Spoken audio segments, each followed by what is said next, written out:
நம்ம அப்பா அம்மா கிட்டயோ இல்ல நம்ம ஃபேமிலியில இருக்க மத்தவங்க கிட்டயோ 4 புரொடியூசர் பேரை சொல்லுங்கன்னு சொன்னா அதுல கண்டிப்பா ஒண்ணு ஆர்பி சௌத்ரின்னு பேரா தான் இருக்கும். அப்படிப்பட்ட ஒரு புரொடியூசருக்கு கடைசி பையனா பிறக்கிறாரு ஜீவா. ஜீவாவோட ஒரிஜினல் நேம் என்னன்னு பாத்தீங்கன்னா அமர் சௌத்ரி. சினிமாக்காக அவர் பேரை அமர் சௌத்ரில இருந்து ஜீவான்னு மாத்திக்கிறாரு. இன்னைக்குமே ஜீவாவோட நிறைய படங்கள் டிவியில போட்டா ஃபேமிலியோட உட்காந்து பார்த்துட்டு தான் இருக்கும். த்ரில்லர், டிராமா, ராம்காம்னு பல ஜானர்ஸ்ல நல்ல படங்களை கொடுத்து தமிழ் சினிமால அவருக்குன்னு ஒரு இடத்த பிடிச்சிருக்காரு ஜீவா. ஜீவாவோட அண்ணா ரமேஷும் ஒரு ஆக்டர் தான். பட் என்னதான் ஜித்தன்னு அவரோட ஃபர்ஸ்ட் படமே ஒரு நல்ல படமா அமைஞ்சாலும் அவரால் தொடர்ந்து நல்ல படங்களை கொடுத்து இண்டஸ்ட்ரியில நிலைக்க முடியல. பட் ஜீவா அந்த மாதிரி இல்ல. நிறைய நல்ல கதைகளை சூஸ் பண்ணி அதுல நடிச்சு மக்கள் கிட்ட அவரோட பேரை கொண்டு போய் சேர்த்தாரு. ஜீவா அவரோட ஃபர்ஸ்ட் படம் ஆஸ் எ ஹீரோவா நடிக்கிறதுக்கு முன்னாடி 1991ல விக்ரமன் டிரெக்ஷன்ல வெளிவந்த பெரும்புலி படத்துல சைல்டு ஆர்டிஸ்டா அறிமுகமாகிறாரு. ஜீவாவோட அப்பா ஆர்பி சௌத்ரி ப்ரொடியூஸ் பண்ணனால ஜீவாக்கு இந்த சான்ஸ் கிடைக்குது. அதே வருஷம் KS ரவிக்குமார் டிரெக்ஷன்ல ரிலீஸ் ஆன சேரன் பாண்டியன் படத்துலயுமே சின்ன கவுண்டர் கூட விளையாடுற ஒரு சின்ன பையனா வந்துட்டு போயிருப்பாரு ஜீவா. இந்த படத்தோட ப்ரொடியூசரும் அவங்க அப்பா தான். 2003 ஜீவாவோட ஃபர்ஸ்ட் படம் ஆசை ஆசையாய் ரிலீஸ் ஆகுது. ஜீவாவோட ஃபர்ஸ்ட் படத்தை அவங்க அப்பாவே ப்ரொடியூஸும் பண்றாரு. ஜீவாவோட ஃபர்ஸ்ட் படம் என்னதான் பாக்ஸ் ஆபீஸ்ல பெருசா பெர்ஃபார்ம் பண்ணாட்டியுமே கிரிட்டிக்ஸ் கிட்டயும் மக்கள் கிட்டயும் அவர் மேல ஒரு நம்பிக்கையை கொடுத்துச்சு. இந்த படத்தோட டைரக்டர் வேற யாரும் இல்ல, இப்போ ஆக்டரா வளம் வந்துட்டு இருக்க ரவி மரியா. அதே வருஷம் இன்னொரு படம் ரிலீஸ் ஆகுது, அதுதான் தித்திக்குதே. தித்திக்குதே படம் மனசந்தா நூவே அப்படிங்கிற தெலுங்கு படத்தை தான் ரீமேக் பண்றாங்க. தெலுங்குல அந்த படத்துக்கு கிடைச்ச வரவேற்பு தமிழ்ல கிடைக்காம போகுது. என்னதான் இந்த படம் பாக்ஸ் ஆபீஸ்ல பெருசா போகாட்டியுமே ஜீவா அவர் ஒரு கேப்பபிளான ஆக்டர்னு மறுபடியும் இந்த படத்துல ப்ரூவ் பண்றாரு. ஜீவாவோட ஃபர்ஸ்ட் 2 படங்கள் அவர் எதிர்பார்த்த சக்சஸை கொடுக்கல. நெக்ஸ்ட் இயர் அவருக்கு எந்த படமுமே ரிலீஸ் ஆகல. 2005 ஜீவாவோட தேர்ட் படமா அமீரோட டிரெக்ஷன்ல ரிலீஸ் ஆகுது ராம். ராம் படம் ஜீவாக்கு ஒரு ட்ரீம் பிரேக்கா அமையுது. அந்த படத்தோட ரேசி ஸ்கிரீன் பிளேவும் அமீரோட டிரெக்ஷனும் ஜீவாவோட பிரில்லியண்டான ஆக்டிங்கும் ஜீவாக்கு தமிழ் சினிமால ஒரு ஸ்ட்ராங்கான என்ட்ரியை கொடுக்குது. மனநிலை சரியில்லாத ஒரு பையனா ஜீவா கொடுத்திருந்த ஆக்டிங் அவரோட ஆக்டிங் திறமையை காட்டுச்சு. ஒரு ஆக்டர் சினிமாக்குள்ள வரும்போது அவர் என்னெல்லாம் நேம் வாங்கணும்னு எதிர்பார்த்து வந்திருப்பாரோ அந்த நேம் எல்லாமே இந்த படம் ஜீவாக்கு வாங்கி கொடுக்குது. என்னதான் கிரிட்டிக்ஸ் கிட்ட இந்த படம் அவருக்கு ஒரு நல்ல பேரை வாங்கி கொடுத்தாலும் படம் பாக்ஸ் ஆபீஸ்ல சுமாரா தான் கலெக்ட் பண்ணுது. இந்த விஷயத்த ஜீவாவே பல இன்டர்வியூஸ்லயும் சொல்லியிருக்காரு. இந்த படத்துல அம்மாவோட சென்டிமெண்ட் பயங்கரமா இருக்கிறதுனால இந்த படம் கண்டிப்பா நல்லா போகும்னு இந்த படத்தை எடுத்திருந்தாங்க. பட் அதை விட படத்துல வைலண்டான சீன்ஸ் நிறைய இருந்ததுனால ஃபேமிலி ஆடியன்ஸ் இந்த படத்தை பார்க்காமலே போயிட்டாங்க. இந்த ஒரு காரணத்தினால தான் இந்த படத்தோட கமர்ஷியல் சக்சஸ் ஆகாம போச்சுன்னு ஜீவாவே நிறைய இடத்துல சொல்லியிருக்காரு. பட் இப்பவும் இந்த படத்தை கேடிவில போட்டாங்கன்னா ஃபேமிலியோட உட்காந்து பார்க்குற நிறைய பேர் இருக்காங்க. 2006 சிப்ரஸ்ல நடந்த இன்டர்நேஷனல் ஃபிலிம் ஃபெஸ்டிவல்ல ராம் படத்தை ஸ்கிரீன் பண்றாங்க. ஜீவாக்கு ராம் படத்துக்கு பெஸ்ட் ஆக்டர்னு அவார்டும் கிடைக்குது. நடிகர் திலகம் சிவாஜி கணேசனுக்கு அப்புறம் சிப்ரஸ் இன்டர்நேஷனல் ஃபிலிம் ஃபெஸ்டிவல்ல அவார்டு வாங்கின ஒரே இந்தியன் ஜீவா தான். அதே ஃபிலிம் ஃபெஸ்டிவல்ல யுவன் சங்கர் ராஜாக்கும் பெஸ்ட் மியூசிக்கு அவார்டு கிடைக்குது. நெக்ஸ்ட் இயர் 2006ல அவருக்கு அடுத்த படமா ரிலீஸ் ஆகுது டிஷ்யூம். டைரக்டர் சசியோட டிரெக்ஷன்ல ரிலீஸ் ஆன டிஷ்யூம் படம் ஜீவாக்கு ஒரு டீசென்டான சக்சஸை கொடுத்துச்சு. அதே வருஷம் மோகன்லாலோட கீர்த்தி சக்கரா படத்துல நடிச்சது மூலியமா மலையாள சினிமாலையும் டெபியூ பண்றாரு ஜீவா. அந்த படம் சைமல்டேனியஸா தமிழ்லயும் ஷூட் பண்ணி அரண்னு ரிலீஸ் ஆகுது. மலையாளம்ல ரிலீஸ் ஆன கீர்த்தி சக்கரா மேசி விட் ஆகுது. பட் தமிழ்ல ரிலீஸ் ஆன அரண்க்கு அந்த சக்சஸ் கிடைக்காம போகுது. 2006லயே 3வது படமா ரிலீஸ் ஆகுது ஜீவாக்கு எஸ்பி ஜனநாதனோட டைரக்ஷன்ல ரிலீஸ் ஆன ஜீவாக்கு ஒரு சக்சஸா அமையுது. ஒரு குப்பத்து பையன் அவங்க குப்பத்துல இருக்க மக்களை வச்சு மெடிக்கல் டெஸ்ட் பண்ண டாக்டரை பழி வாங்குறான். இந்த கதைக்கு அவரால் என்ன பண்ண முடியுமோ அந்த அளவுக்கு ஜஸ்டிஃபை பண்ணியிருக்காரு ஜீவா. இந்த படத்தோட வெற்றிக்கு ஆக்டர் பசுபதிக்கும் ஒரு முக்கியமான பங்கு இருக்கு. இன்னைக்குமே கலைஞர் டிவில இந்த படத்தை போட்டாங்கன்னா ஃபுல்லா பாக்குற ஒருத்தவங்கள நானும் ஒருத்தன். 2007 ஜீவாக்கு 3 படம் ரிலீஸ் ஆகுது. பொறி, கற்றது தமிழ், ராமேஸ்வரம். டைரக்டர் சுப்பிரமணியம் சிவாவோட டிரெக்ஷன்ல ரிலீஸ் ஆகுது பொறி. இந்த படம் ஜீவாக்கு ஒரு மிகப்பெரிய ஃபிளாப்பா அமையுது. டைரக்டர் ராமோட ஃபர்ஸ்ட் படமா ரிலீஸ் ஆகுது கற்றது தமிழ். ஜீவா இனிஷியலா இந்த படத்துல நடிக்க மாட்டேன்னு சொல்றாரு, ஏன்னா இதுல நடிக்கிறது ரொம்ப சேலஞ்சிங்கா இருக்கும் அப்படின்ட்டு. பட் டைரக்டர் ராம் அவரை கன்வின்ஸ் பண்ணி நடிக்க வைக்கிறாரு. இப்போ இந்த படத்தை பாக்குறவங்க எல்லாருக்குமே தெரியும் இந்த படம் ஒரு கல்ட் கிளாசிக் படம்னு. பட் இந்த படம் ரிலீஸ் ஆகும் போது சரியா போகல. தமிழ் ஆடியன்ஸ் கொண்டாட மறந்த 1000ல் ஒருவன், அன்பே சிவம் மாதிரியான படங்கள்ல இதுவும் ஒண்ணு. இந்த படம் ரிலீஸ் ஆகும்போது கிரிட்டிக்ஸ் கிட்ட என்னதான் பாசிட்டிவ் ரிவ்யூஸ் வாங்கியிருந்தாலும் ஆடியன்ஸ் கிட்ட ரீச் ஆகாம போகுது. பல ஆடியன்ஸ் என்ன இது படம் இவ்வளோ டார்க்கா இருக்குன்னு யாரும் படம் பார்க்க வரலன்னு ஜீவா நிறைய இன்டர்வியூஸ்ல சொல்லியிருக்காரு. இந்த படம் பாக்ஸ் ஆஃபீஸ்ல எவ்வளோ பெரிய ஃபெயிலியர்னா இந்த படம் ரிலீஸ் ஆகி 10 நாள்ல இந்த படத்தை தியேட்டரை விட்டு தூக்குறாங்க. பட் இப்போ இந்த படம் ஒரு கல்ட் கிளாசிக் படமா இருக்கு. இன்னைக்கு ஜீவாவோட பெஸ்ட் படம் எதுன்னு கேட்டா பல பேர் சொல்ற பதில் எதுவா இருக்கும்னா கட்டுறது தமிழ். அதே வருஷம் கடைசி படமா ரிலீஸ் ஆன ராமேஸ்வரம் படமும் அதுக்கு அடுத்த வருஷம் 2008 ரிலீஸ் ஆன தெனாவுட்டு படமும் ஃப்ளாப் ஆகுது.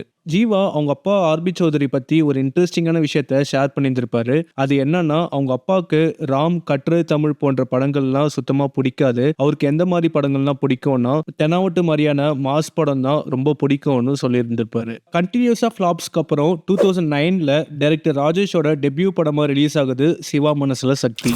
பேக் டு பேக் ஃபிளாப்ஸை பார்த்த ஜீவாக்கு இந்த படம் ஒரு பிளாக் பஸ்டர் படமா அமையுது. தமிழ்ல ரிலீஸ் ஆன ராம்காம் படங்களுக்கு இந்த படம் ஒரு முன்னோடினே சொல்லலாம். இன்னும் சொல்ல போனா இதுவரைக்கும் வந்த ராம்காம் படங்கள்ல இது ஒரு கல் கிளாசிக்னே சொல்லலாம். அதுக்கு முக்கியமான ரீசன் என்னன்னா சந்தானம மறுபடியும் காமெடியனா நடிக்கணும்னு தமிழ் சினிமா ஃபேன்ஸ் ரொம்பவே ஆசைப்படுறாங்க. என்னதான் எஸ்எம்எஸ் ரிலீஸ் ஆகி இனிஷியலா சரியான ரெஸ்பான்ஸ் படத்துக்கு கிடைக்காட்டியுமே லேட்டர் ஆன் வேர்ட் ஆஃப் மவுத்ல படத்தை பத்தி பாசிட்டிவா ஸ்ப்ரெட் ஆகி படம் பிளாக் பஸ்டர் ஆச்சு. கண்டிப்பா இந்த படத்தை பிடிக்காதவங்களே யாருமே இருக்க மாட்டாங்க. இன்னைக்குமே காமெடி சீன்ஸ் எல்லாம் நம்ம ரிப்பீட் மோட்ல பார்த்துட்டு தான் இருக்கோம். கண்டினியூஸா ஃபிளாப்ஸை பார்த்த ஜீவா டைரக்டர் ராஜேஷ்க்கும் இந்த படம் ஒரு பிளாக் பஸ்டரா அமையுது. இந்த படத்தை இனிஷியலா டைரக்டர் ஜெய் கிட்ட தான் அப்ரோச் பண்ணிருக்காரு. அந்த டைம்ல ஜெய்யால பண்ண முடியாதனால அடுத்து ஜீவா கிட்ட வந்து எஸ்எம்எஸ் அமைஞ்சது. அதே வருஷம் ரிலீஸ் ஆன TN07AL4777 படத்துல ஜீவா ஒரு வாய்ஸ் ஓவரும் கொடுத்திருப்பாரு. இன்னொரு இன்ட்ரெஸ்டிங் ஃபேக்ட் என்னன்னா அதே வருஷம் ரிலீஸ் ஆன அயன் படம் இனிஷியலா ஜீவா பண்ண வேண்டியது. கட்டுறது தமிழ் படத்தை பார்த்துட்டு டைரக்டர் KV ஆனந்த் ஜீவாவை தான் அப்ரோச் பண்றாரு. பட் ஜீவாவோட டேட்ஸ் ஃப்ரீயா இல்லாதனால அந்த சான்ஸ் சூர்யாக்கு போகுது. 2010 ஜீவாக்கு ஒரு படம் மட்டுமே ரிலீஸ் ஆகுது, கச்சேரி ஆரம்பம். இந்த படம் திரும்ப ஜீவாக்கு ஒரு ஃபிளாப் கொடுக்குது. அதே வருஷம் ரிலீஸ் ஆன பாஸ்கரன் படத்துல ஒரு கேமியோவும் பண்ணிட்டு போயிருப்பாரு ஜீவா. 2011 ஜீவாக்கு 4 படம் ரிலீஸ் ஆகுது. சிங்கம், புலி, கோ, ரவுத்திரம், வந்தான் வென்றான். சிங்கம், புலி படம் ஜீவாக்கு பேக் டு பேக் ஃபிளாப்பா அமையுது. தொடர்ந்து பேக் டு பேக் ஃபிளாப்ஸை மட்டுமே பார்த்துட்டு இருந்த ஜீவாக்கு அடுத்த படம் ரிலீஸ் ஆகி ஒரு பிளாக் பஸ்டரா அமையுது. அதுதான் லேட் KV ஆனந்தோட கோ படம் இனிஷியலா சிம்பு கிட்ட தான் போயிருக்கு. சிம்புவும் அந்த ப்ராஜெக்ட் அக்செப்ட் பண்ணி போட்டோ ஷூட்டும் பண்ணியிருக்காங்க. லேட்டர் சிம்புக்கும் KV ஆனந்துக்கும் ஏற்பட்ட மிஸ் அண்டர்ஸ்டாண்டிங்னால சிம்பு ப்ராஜெக்டை விட்டு போறாரு. அந்த சான்ஸ் தான் ஜீவாக்கு போகுது. இதுக்கு முன்னாடி ஜீவாக்கு ஏற்பட்ட ஃபிளாப்ஸ் எல்லாத்தையுமே மறக்க வைக்கிற மாதிரியான ரிசல்ட்டை ப்ரொடியூஸ் பண்ணது கோ. Journalism, politics, drama, revenge, terrorism, friendship, காமெடின்னு எல்லாம் கலந்த ஒரு படத்தை பிரசன்ட் பண்றாரு KV ஆனந்த். கோ படம் ஜீவோட கெரியர்ல ஒரு பிக்கஸ்ட் டேர்னிங் பாயிண்டா அமையுது. கோ படத்துக்கு அப்புறம் அதே வருஷம் ரிலீஸ் ஆன ரவுத்திரம் அண்ட் வந்தான் வென்றான் படமும் ஃபிளாப் ஆகுது. சொல்லி வச்ச மாதிரியே ஒரு பிளாக் பஸ்டர் படம் கொடுத்ததுக்கு அப்புறம் 2 ஃபிளாப் படத்தை கொடுத்தாரு ஜீவா. 2012ல ஜீவாக்கு 3 படம் ரிலீஸ் ஆகுது. நண்பன், முகமுடி, நீதானே என் பொன் வசந்தம். பேக் டு பேக் ஃபெயிலியரை பார்த்த ஜீவாக்கு ஒரு மிகப்பெரிய சக்சஸ் கொடுத்துச்சு டைரக்டர் சங்கரோட நண்பன் படம். இந்த படத்தோட ரீமேக் இனிஷியலா டைரக்டர் மோகன் ராஜா தான் பண்ண வேண்டியதா இருந்துச்சு. லேட்டர் அது சங்கர் கிட்ட போயிட்டு நண்பனா மாறுது. என்னதான் 3 இடியட்ஸோட ரீமேக்கா இருந்தாலும் நண்பன் படம் தமிழ்ல சக்சஸா பார்த்துச்சு. சேவர்கொடி செந்தில் அப்படிங்கிற கேரக்டருக்கு அவரால் என்ன ஜஸ்டிபிகேஷன் கொடுக்க முடியுமோ அதை விட ஒரு படி மேல போய் கொடுத்தாரு ஜீவா. ப்ராஜெக்ட் ஸ்டார்ட் ஆகிறதுக்கு முன்னாடி இந்த படத்தோட ஹீரோ விஜயா இல்ல மகேஷ் பாபுவான் கன்ஃபியூஷன்ல இருந்த போது போத் தெலுங்கு அண்ட் தமிழ்ல மாதவன் கேரக்டர் பிளே பண்றதுக்காக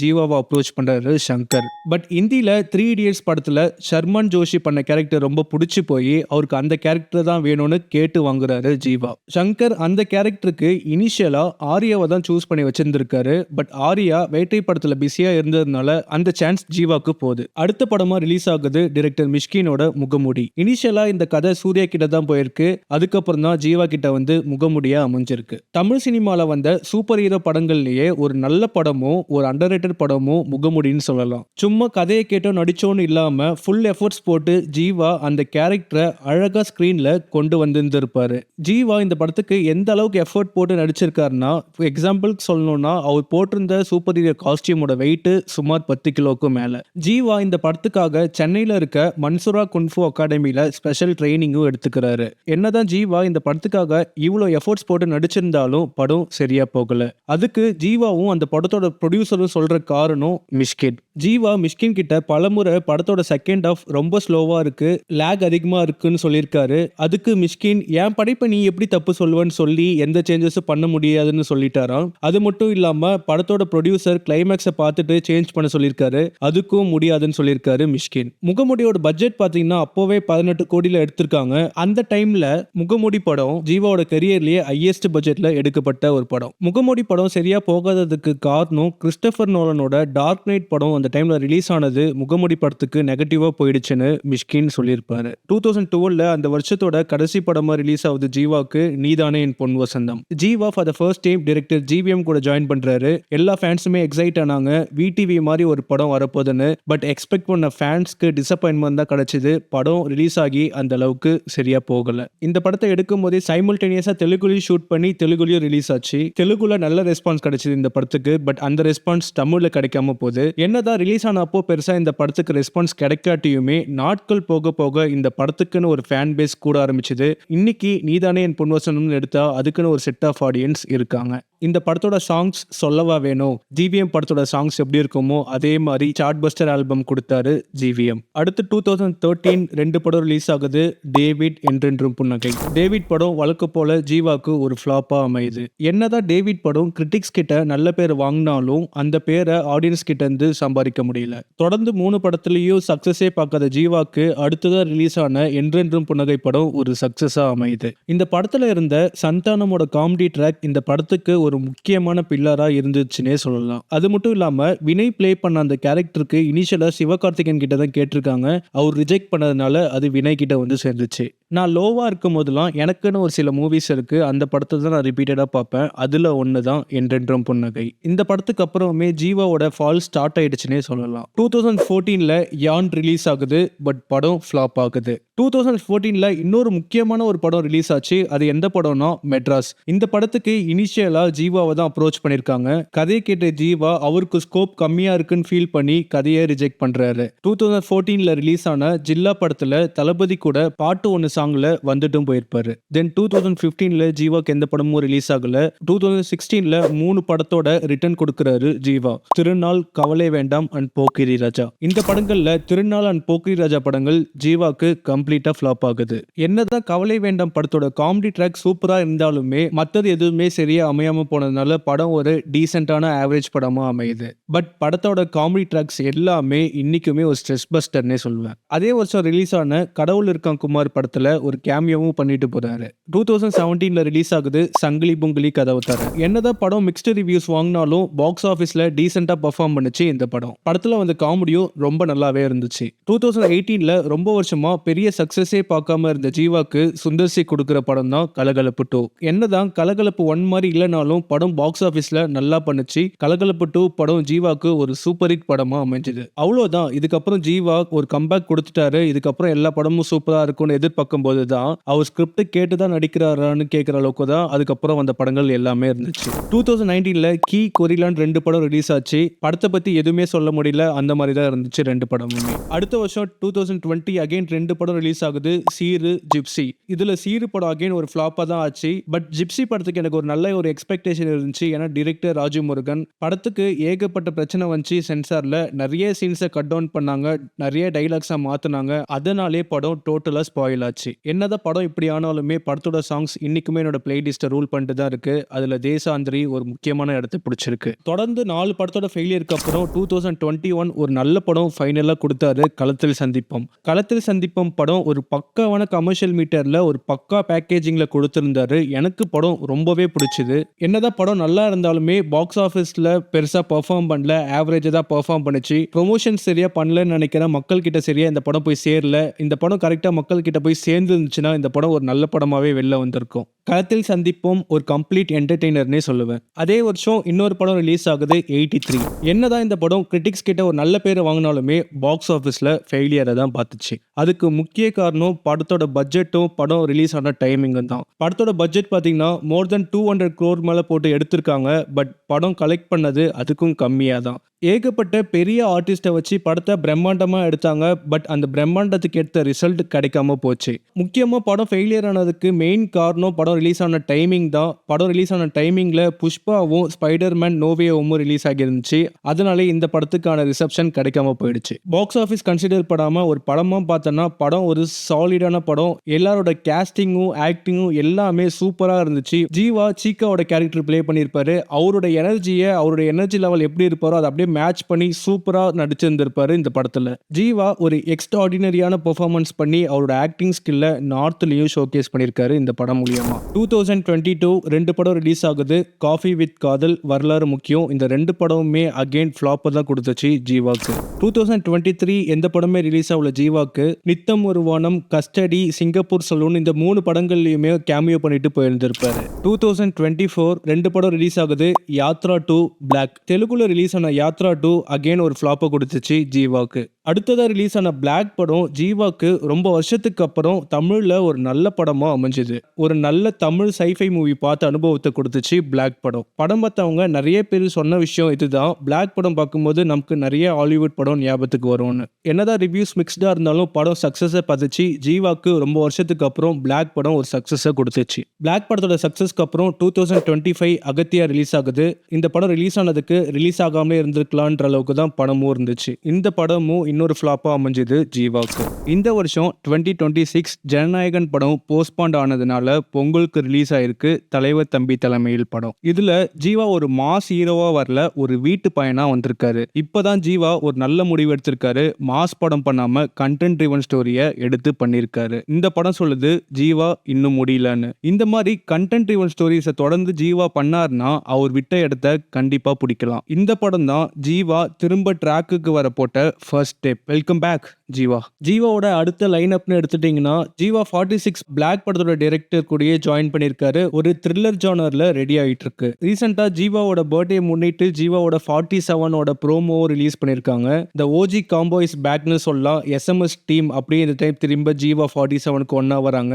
டைரக்டர் ராஜேஷ், ஜீவா, யுவன் சங்கர் ராஜான்னு எல்லாரும் ஒன்று சேர்ந்திருக்காங்க ஜீவா 47க்கு. ஜாலியா இருந்த ஒருத்தன் படம் எஸ்எம்எஸ் மாதிரியே ஒரு ஜாலியான ஜோன்ல இருக்கும்னு சொல்லியிருக்காங்க. பார்க்கலாம் இந்த படம் ஜீவா, ராஜேஷ் அண்ட் யுவன் 3 பேருக்குமே ஒரு கம்பேக்கை கொடுக்குதான்னு. ஜீவாவும் எந்த மாதிரியான ஆக்டர்னு நமக்கு தெரியும். அவரோட கெரியர் எடுத்து பார்த்தீங்கன்னா அவரோட படங்களோட வெரைட்டி பார்த்தீங்கன்னா டிஃப்ரெண்டாக இருக்கும். ஒரு ஜானரில் ஒரு படம் பண்ணியிருக்காரு. நல்ல படங்கள் கொடுத்துருக்காரு மக்களுக்கு. ஜீவா எதுவுமே பெருசாக பண்ண வேணா நல்ல ஸ்கிரிப்டை மட்டும் அவர் சூஸ் பண்ணி படங்களை பண்ணா போதும். ஏன்னா அவரோட பொட்டென்ஷியல் நம்ம எல்லாருக்குமே நல்லாவே தெரியும். அடுத்து வர இருக்க படங்கள் ஜீவாக்கு ஒரு நல்ல கம்பேக்கை கொடுக்கும்னு நினைக்கிறேன்.